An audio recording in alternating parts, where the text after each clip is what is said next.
Sorry, അല്ലെങ്കിലും നിന്റെ ഒപ്പം അവിൽ മിൽക്ക് കഴിക്കുമ്പോഴാ ഒരു പ്രത്യേക ടേസ്റ്റ്. ഹോ, വേറെ ലെവൽ. മതി മതി, അധികം ഉരുളണ്ട. എന്നാ ഞാൻ കൗണ്ടറിൽ വെക്കാം. ശരി. എത്ര ഏട്ടാ? 170. പേഴ്സ്. നിന്റെ പേഴ്സ് എൻ്റെ ഇല്ലല്ലോ. എൻ്റെ അല്ല, നിന്റെ. ഓ, അതിനായിരുന്നു ഇത്ര ബിൽഡപ്പ്. അങ്ങനെ എൻ്റെ പേഴ്സ് നിന്റെ പേഴ്സ് എന്നൊക്കെ ഉണ്ടോ? നമ്മുടെ പേഴ്സ് അങ്ങനെ പറ. എന്നാട്ടാ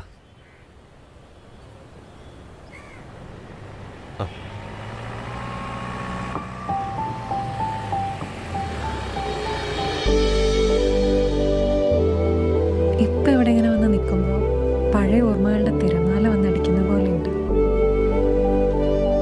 കോളേജ് കഴിഞ്ഞ് നമ്മൾ എന്തോ പ്രാവശ്യം വൈകിട്ട് ഇവിടെ വന്നിരുന്നാണ്.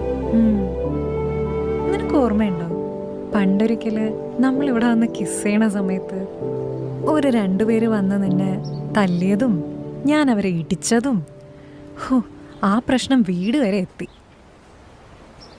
ലാസ്റ്റ് നമ്മൾ കട്ടയ്ക്ക് നിന്നതുകൊണ്ടാ ഇന്ന് നമ്മൾ ഇവിടെ വരെ എത്തി.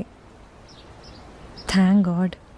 സത്യം, എന്ത് പെട്ടെന്നാലേ ജീവിതം മുന്നോട്ട് പോണേ. ശരിക്കും ഞാൻ ഇപ്പോഴാ കോളേജ് ടൈമിൽ തന്നെ ജീവിക്കണേ.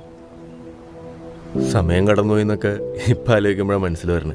അതെ, അത് പറഞ്ഞപ്പോഴാ ഓർത്തെ, ഇതിപ്പോഴും കിസ്സിങ്ങിന് പറ്റിയ സ്പോട്ടാണല്ലേ. അയ്യടാ, ആ അരി ഇപ്പൊ വേവില്ല. സാധാരണ ഗേൾ ഫ്രണ്ട്സ് ഇംഗ്ലണ്ടിൽ നിന്ന് വരുമ്പോൾ കാമുകന്മാര് അത് വേണം ഇത് വേണം അത് വാങ്ങിച്ചരണം ഇത് വാങ്ങിച്ചരണം എന്നൊക്കെയാ പറയാറ്.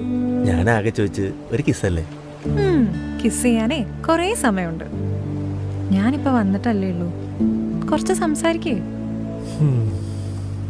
അല്ലെങ്കിൽ ഈ ബോയ്സ് എങ്ങനെയാ? ഏത് ബോയ്സ്? ഞാൻ ജനറലി പറഞ്ഞതാ, പൊട്ടാ.